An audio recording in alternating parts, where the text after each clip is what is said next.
Hello and welcome to the Power of Passive Investing. We have a very interesting guest today, Yury Sirochinsky.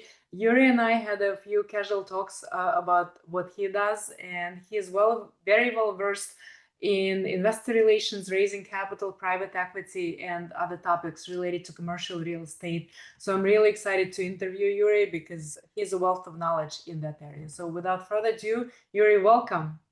Thank you so much, Alina. Super excited to be here, and thank you so much for your kind words.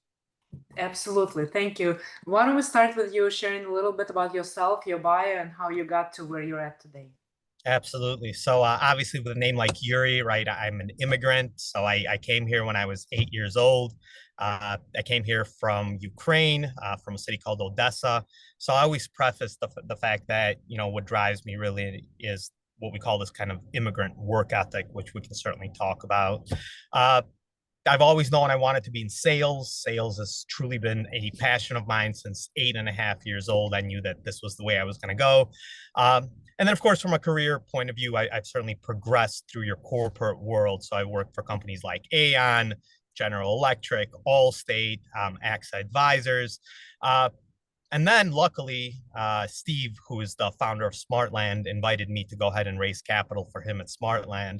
So I was able to take a lot of kind of corporate knowledge and corporate strategy and really bring it to the world of private equity, which is completely different and completely revolutionary from the corporate world, but certainly a similar skill set. Awesome. Very nice. And in terms of your personal life, where you reside in the United States? So I'm in Chicago, and actually, thank you so much for asking about the personal because that often gets overlooked. So I'm in Chicago.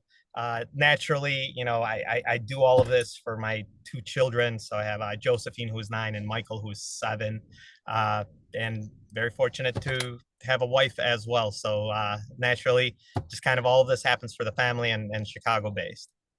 Excellent. Thank you so much for sharing that, Yuri. Kind of question about your career progression. You went from corporate going into private equity, which is a very different world. I would say like very transformational. Number one, why did you decide to do that? And number two, what was the transformation like for you? So I think I'll answer the first one, why, and then the second one as far as just how it has been. So I think really the why is because of the opportunities that are offered in private equity. I mean, essentially, this is a world built around strong business ethics, strong business skills, being able to open doors, being able to understand risk and reward, and certainly just I believe I've always had those things innately. My 20 or so years in corporate has really allowed me to kind of focus in on these specific things and really begin to think about things strategically. So naturally, I just thought that it would be a strong fit. Plus, of course, the earnings, right? There's no money and no carrot like the one in private equity. Uh, as far as the transition, it's actually been extremely interesting. I feel like the last 14 to 16 months, I've really been drinking from what they call a fire hydrant. However, I'm a person that learns by doing, and I've done so much through so many various capital channels that I feel like I'm, beginning to grasp this very, very quickly. So, thankfully, as my kind of thesis and hypothesis supported, right, you have a strong corporate background.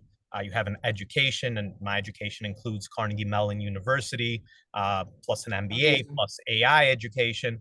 And you bring all that together and given the opportunity, it's been a lot of fun, but extremely challenging and certainly not as fruitful as I thought it would be because in private equity, it's all about closing deals. And there's a lot of people running around selling deals. There's very Yeah. few people closing deals. But that's going to be solved as well. But yeah, that's kind of how it's been. But a lot of fun. And I would not change it for anything at this moment. Thank you for that point of view, Yuri. You seem like kind of person who wouldn't leave this kind of challenge because you like the excitement and you like the challenge. But you also mentioned something very important, the educational component. I'm sure you don't just rely on your past education, but you're also someone who is continuously educating yourself. You mentioned AI, like not everyone is staying up to date with what AI is offering. And it sounds like you are trying to stay up to date and continue improving your knowledge and continue improving what you know so that you're a better version of yourself than you were yesterday. Is that so? I think of every single job function. How do I use AI in order to enhance it and to make my life easier versus trying to do it the old way? And sometimes it works and sometimes it doesn't. But the problem solving of using AI as much as possible has certainly kind of framed my mindset because Jason Huang, who's the CEO of NVIDIA, specifically says, right, our jobs are not going to be replaced by AI. They're going to be replaced by people who utilize AI. So yeah, Alina, you're 100% right. Being open-minded, being able to stay nimble and understand the current market trends is just a huge part of it. And I always say, right, I'm always the dumbest guy in the room because I want to learn as much as possible. It's what makes us better. Love it, love it. Thank you for that perspective, Yuri. Now let's dive into something that our listeners will definitely appreciate.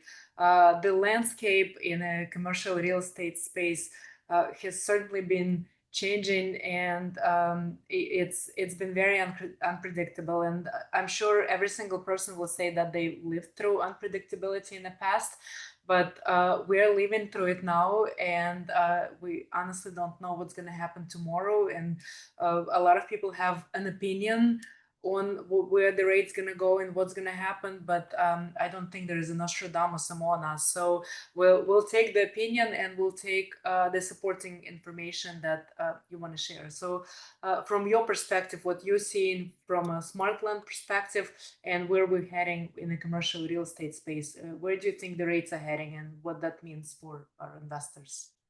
So I'll talk about the rates last because everybody talks about rates and kind of the effects, right? But I just want to just explain the current landscape and also how it relates to either LP or GP positions and real estate in general. So I just want to take everybody back real quick to the COVID days, right? And I firmly believe that during COVID, we had what was known as a bubble in real estate.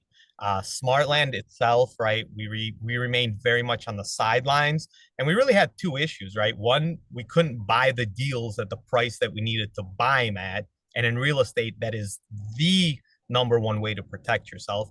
And then two, even when you could find a deal, you couldn't raise capital for it because there was a lot of people promising a lot of upside. Facebook, everything was just blowing up with passive income real estate is where it's at. And there was this really interesting thing, right? Everybody thought that you can't lose your money in real estate. So let's just forward now, right? A bunch of LPs made a bunch of investments into investments that they couldn't lose, and they're expecting a bunch of their money back. What I think is happening right now, and Smartland is certainly part of this. However, I'll also explain how we're coming out of it. I personally feel that a lot of LP positions, one, the pref that was promised has been delayed and accrued. Two, a lot of those LP positions, because of the high interest rates and because there were non-experienced operators raising capital in the market, might simply be lost, period, right? So if you haven't gotten a capital call yet, congratulations. I would definitely reach out and ask, where do things stand? Is there capital calls coming, or what is happening? Because the data is showing us that 40% of those LP positions are just underwater and are going to be wiped out in the cycle that's coming through. The cycle that is caused by what we call high interest rates. So now let's just talk about the current environment and where it's headed and how LPs, GPs, whoever wants to can be positioned for it, right? So the current environment is we're in very high interest rates. A lot of people are stuck paying a lot of money that they didn't account for because of the high velocity.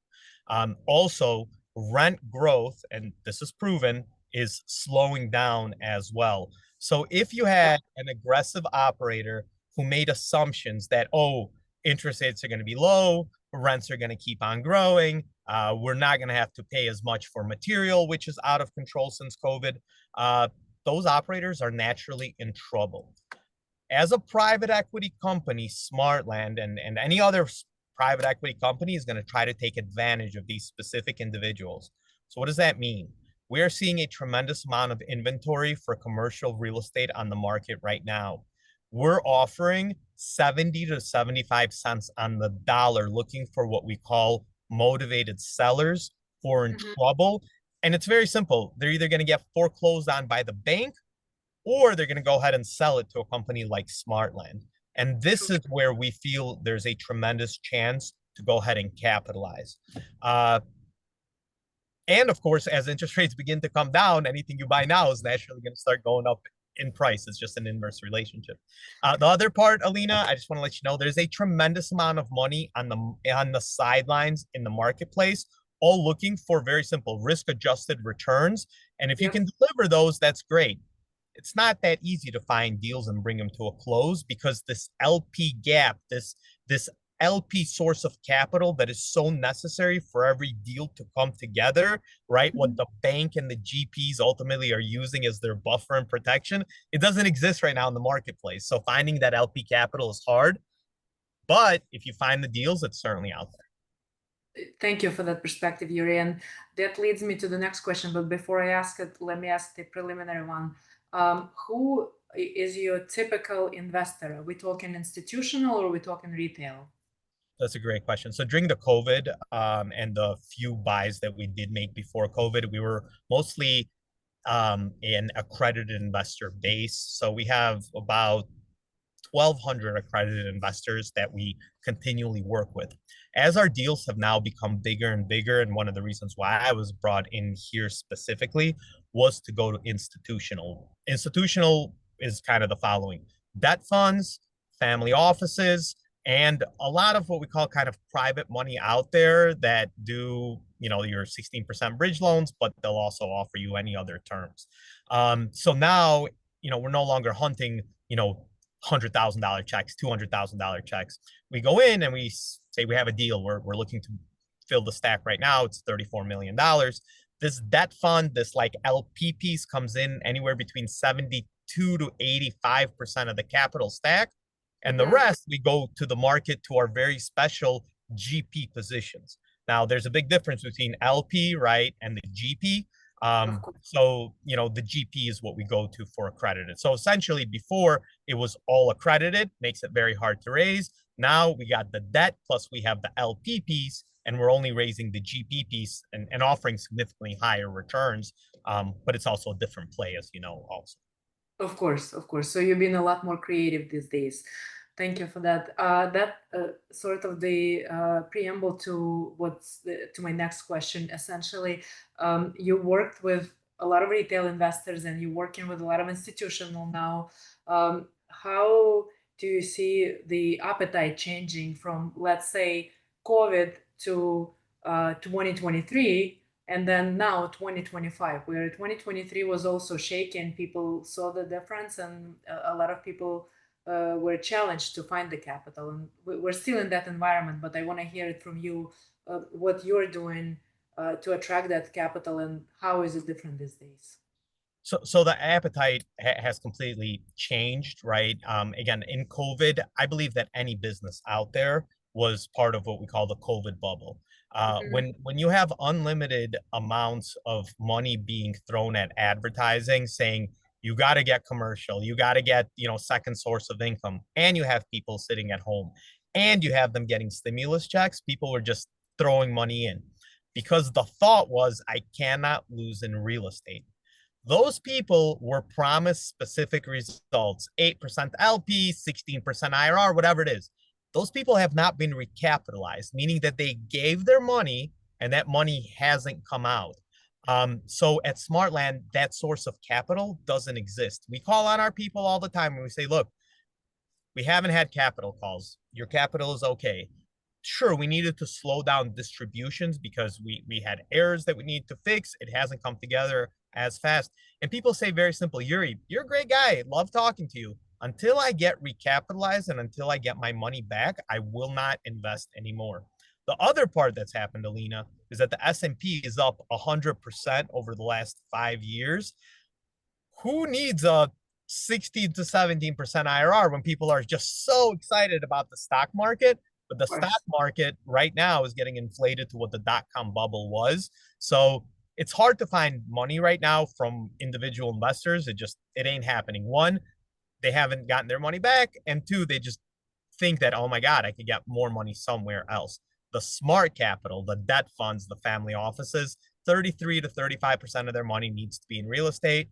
If you bring them a deal within their parameters, the vintage, the returns are fair, it's the right type of, location, blah, blah, blah, no problem. There's unlimited amounts of money for it. But it's hard getting to the family offices, understand what they need, and then furthermore, finding the deals that will fill their appetite. Yeah, and it's not getting any easier. It's only getting harder these No, days. no, no. Of And, I, course. and then on the other part, sorry, I just want to mention too, corporate America is going through a destruction of their jobs, right? AI is taking away jobs from everywhere, right? I don't care what anybody says. Accountants, lawyers, IT people, they're all going to lose certain jobs to AI because it's just going to automate what they do. Um, those people, they need to use their 401ks and everything to invest somewhere. So we're beginning to target and outreach kind of those specific individuals, right? If you had a job and you were in IT for the last 25 years, you got a nice nest egg in the 401k. If you Mhm. don't have that job anymore, you want that money to start working for you. You might want to consider outside the stock market so that, if it ever pops, you still have something to retire on.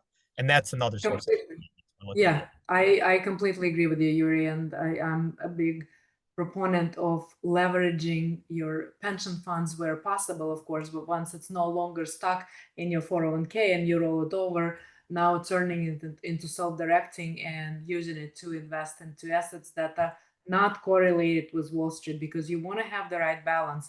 You definitely still have some money on Wall Street, but there is the other side, Main Street, the one that I described in my book, Your Legacy on Main Street, where you take the funds and you invest it into the stuff that is not correlated based on what the stock market is doing. And you can invest in real estate, but you can also invest in businesses, gold, oil, and so forth. There are many opportunities out there.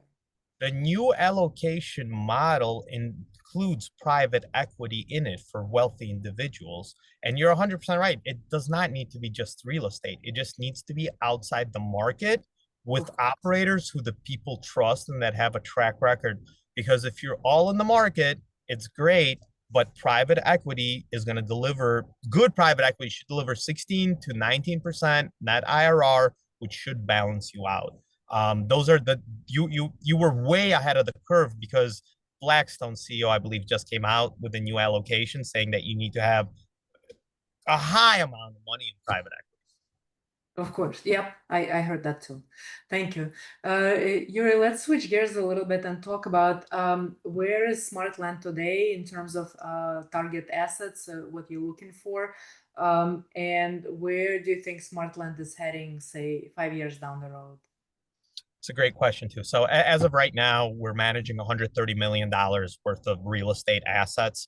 Uh, we're also what's known as a fully integrated operator, meaning that we handle the entire part of the equation from Mm. acquisition to adding the value to then disposing of it as well. Um, we're managing the $130 million in real estate. It equates to about 1,600 individual apartments. And we're looking to very quickly scale that. So we hope in 3 years to be at 5,000 doors. We hope to be in 7 to 10 years. We hope to be at 10,000 doors, and ultimately managing our own portfolio of apartments. Because just like in a dealership, all the money comes from the service. In the economy that we're in right now, where you don't have the rent growth guaranteed to you, and that is the reality at the moment, the only value comes from being able to find efficiency in these apartment buildings. And it's anything from having your own maintenance team to having people pay their rent online to having a Filipino team sit and call and make sure that people renew their leases. Finding that efficiency and rolling up these buildings is the way to Smartland's future. And then the other thing that we're doing too is we're starting a capital arm also. So we're going to be investing alongside very good GPs, right? Smartland is a strong GP.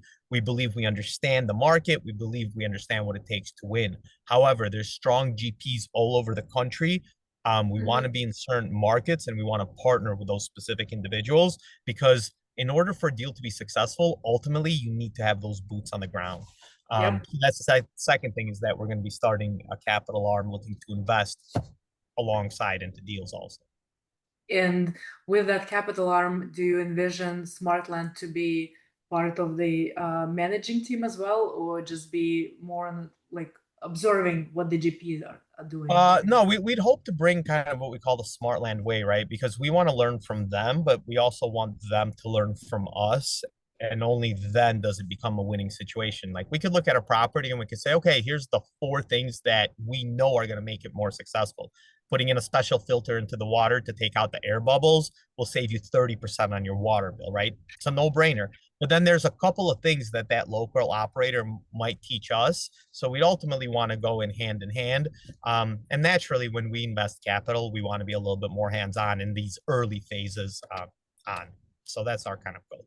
I like that. So it's full collaboration where you don't just silently contribute capital, but you also actively working with your partner GP and contributing to making their efforts a lot more efficient. 100%, right? Giving them almost like a little Smartland umbrella, an incubator, whatever you want to call it, being like, guys, we'll help you raise.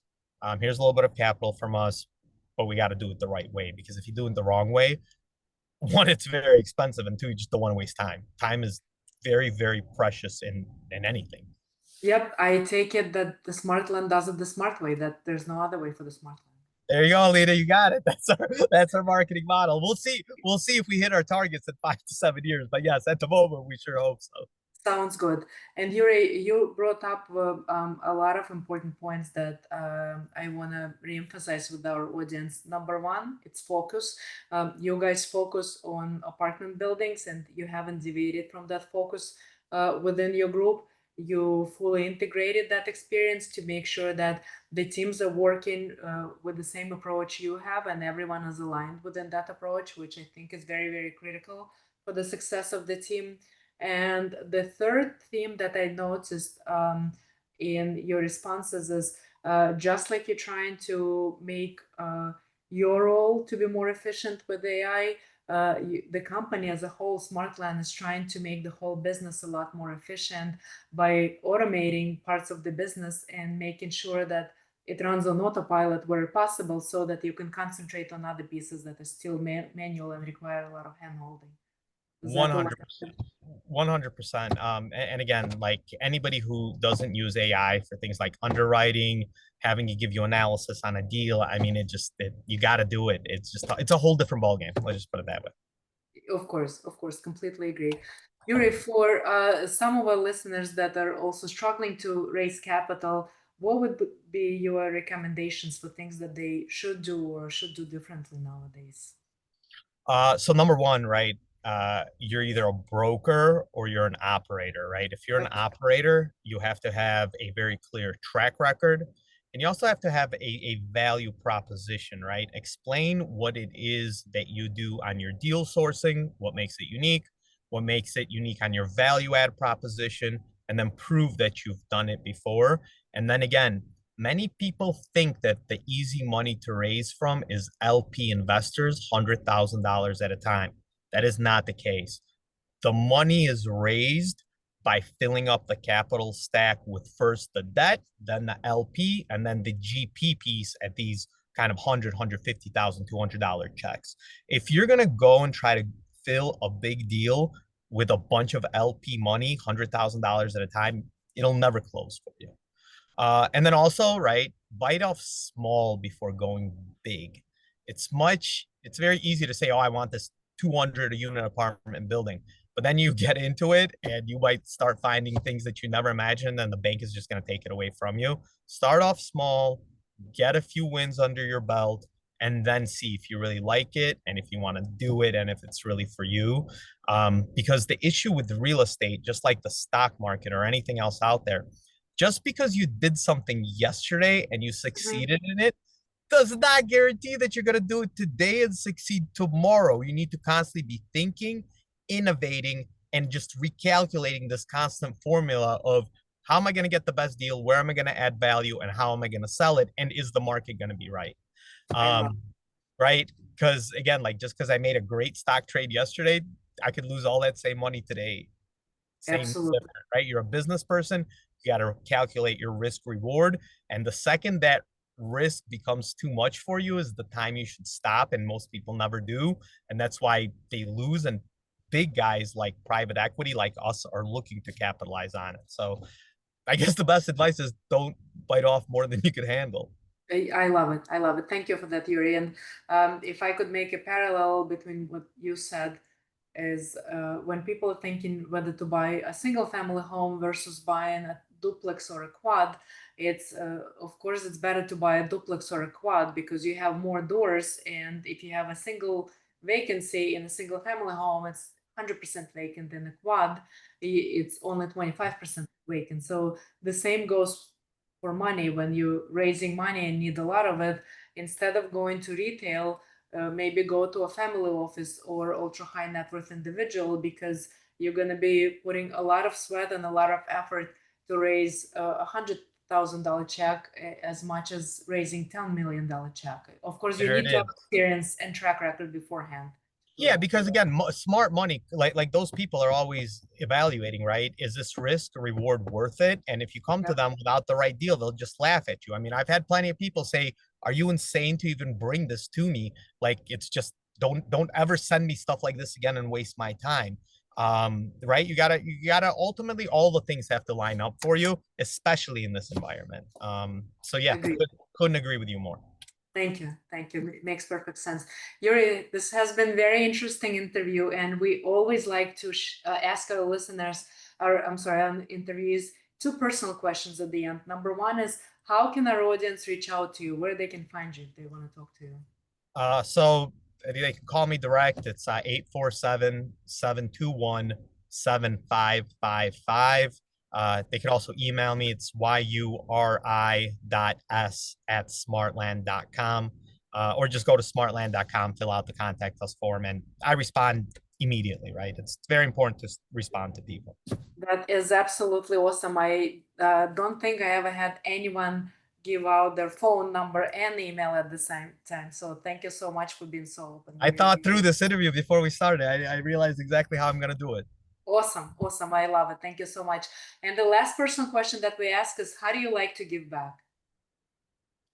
So for me, really giving back is really twofold. One, donations. So I very much believe in supporting specific causes that I believe in. So definitely donating is one piece.